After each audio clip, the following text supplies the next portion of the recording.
Hello दोस्तों, नमस्कार। स्वागत है आप सभी का सीओम कंप्यूटर ज्ञान स्मार्ट क्लासरूम में। दोस्तों, आज की इस वीडियो में हम लोग सीखने वाले हैं कीबोर्ड के बारे में। तो आइए चलते हैं, वीडियो को शुरू करते हैं।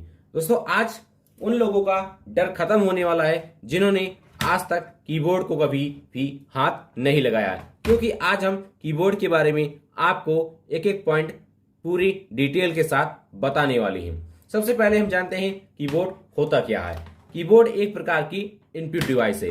वैसे तो कहते हैं कंप्यूटर का दिमाग सीपीयू को कहा जाता है, लेकिन आपकी जानकारी के लिए बता दें, जब तक आपके पास माउस और कीबोर्ड नहीं होगा तब तक आप कंप्यूटर में, लैपटॉप में कोई भी निर्देश, कोई भी इनपुट नहीं दे सकते। मतलब कि कहने का मतलब ये है कि आप बिना कीबोर्ड और माउस के आप कंप्यूटर को चला नहीं सकते हो। कोई भी ऑडियो वीडियो या कोई भी प्रोग्राम आप उसमें ओपन नहीं कर सकते हो। इसके लिए आपको कीबोर्ड के बारे में अच्छी खासी जानकारी होनी चाहिए। इससे पहले हमने माउस के बारे में पूरी जानकारी का वीडियो डाल रखा है। अगर आपने अभी तक उसे नहीं देखा है तो आप उसे जरूर देख लीजिएगा। आज की इस वीडियो में हम बात करेंगे कीबोर्ड के बारे में। आपको बता दें, सबसे पहले कीबोर्ड एक इनपुट डिवाइस है जो कि आपको पता होना चाहिए। ये कई बार एग्जाम में पूछा जाता है, कंपटीशन के एग्जाम में या कंप्यूटर के एग्जाम में आपको पता होना चाहिए।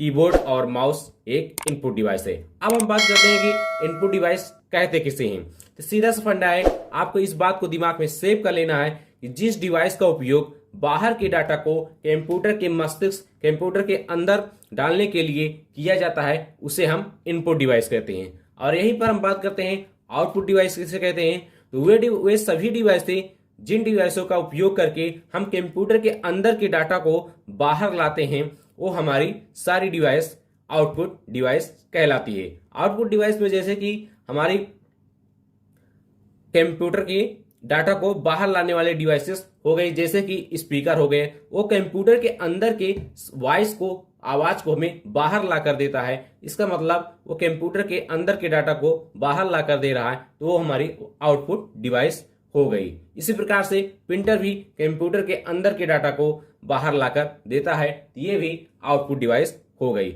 इस प्रकार से कीबोर्ड और माउस, यह हमारा नॉर्मल कीबोर्ड है। नॉर्मल कीबोर्ड में 104 से 108 बटन होती हैं, और जो हमारा मल्टीमीडिया कीबोर्ड होता है उसमें 108 से 110, 112 बटन होती हैं। अब हम आपको बताते हैं कीबोर्ड में किस बटन का क्या काम होता है। आप यहाँ पर जो स्किप बटन देख रहे हो, ये मेरा हमेशा प्रोग्राम को क्लोज करने के लिए उपयोग किया जाता है। इसका उपयोग आप टैली में ज्यादातर कर सकते हो। उसके बाद आप जो यहाँ पर देख रहे हो, F1 से लेकर F12 तक की कीज, इसको हम फंक्शन की बोलते हैं। इसका उपयोग अलग अलग प्रोग्रामों में अलग अलग फंक्शन को चलाने के लिए किया जाता है। ये हमेशा ज्यादातर शॉर्टकट की के माध्यम से यूज होती हैं। उसके बाद आप यहाँ पर जो ये नंबर्स कीज देख रहे हो, 1 2 3 4 5 6 7 8 9 0, इसको हम न्यूमेरिक कीज बोलते हैं। इसको हम नंबर टाइप करने के लिए इसका उपयोग करते हैं। साथ ही इसमें ऊपर की साइड में जो आप स्पेशल कैरेक्टर देख रहे हैं आपको, ये हमेशा स्पेशल कैरेक्टर को टाइप करने के लिए यूज किया जाता है। आपको यहाँ पर ये याद रखना है, इसको ऊपर जो स्पेशल कैरेक्टर दिए गए हैं, जब आप शिफ्ट बटन दबाकर इसको दबाएंगे तो ऊपर इसमें जो स्पेशल कैरेक्टर छपे हुए हैं ये तभी इसमें टाइप होंगे। अन्यथा अगर आप इसे सिंगल दबाएंगे इसमें 3 4 5 टाइप होगा, लेकिन अगर आप इसे शिफ्ट के साथ दबाएंगे इसमें ऊपर जो सिंबल दिए गए हैं वो यहाँ पर छपकर आ जाएंगे। उसके बाद यहाँ पर हम बात करते हैं, ये इतना हमारे जो की है इसको हम अल्फाबेटिक कीज कहते हैं, जहां पर पहली लाइन में QWERTYUIOP है। उसके बाद ASDFGHJKL, फिर नीचे बॉटम रो में ZXCVVNM। इसका उपयोग हम टाइपिंग करने के लिए करते हैं। आपको यहाँ पर ध्यान देना चाहिए, F पर एक डैश बना हुआ है, उसके बाद यहाँ पर J पर एक डैश बना हुआ है। इससे यह साबित होता है हमें ठीक इस प्रकार से कुछ अपनी उंगलियों को रखना है। आज को हमने पूरी टाइपिंग की वीडियो में पूरी सेटअप बताया है कि हमें किस उंगली को कहां पर रखना है। आप उस वीडियो को जाकर देख लीजिएगा।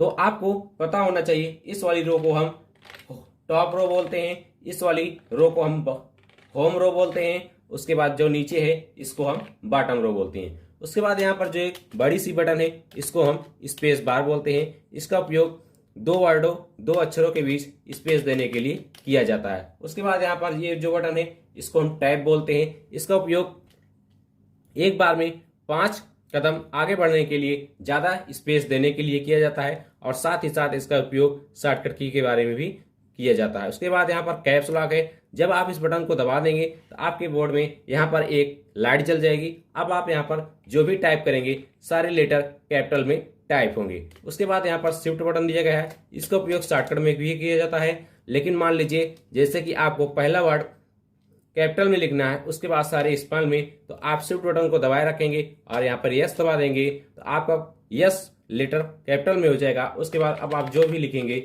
वो सब स्मॉल में लिखाई देगा। उसके बाद यहाँ पर कंट्रोल बटन दी गई है। इसका उपयोग शॉर्टकट के लिए उपयोग किया जाता है। जैसे कंट्रोल+A दबाएंगे तो ऑल सिलेक्ट हो जाएगा। उसके बाद यहाँ पर विंडो बटन दी गई है। इससे हम अपने सिस्टम के विंडो को ओपन कर सकते हैं। कोई भी प्रोग्राम ओपन करने के लिए आप इसका उपयोग कर सकते हो। उसके बाद यहाँ पर अल्टर बटन दी गई है। ये सब हमारी स्पेशल कीज होती हैं।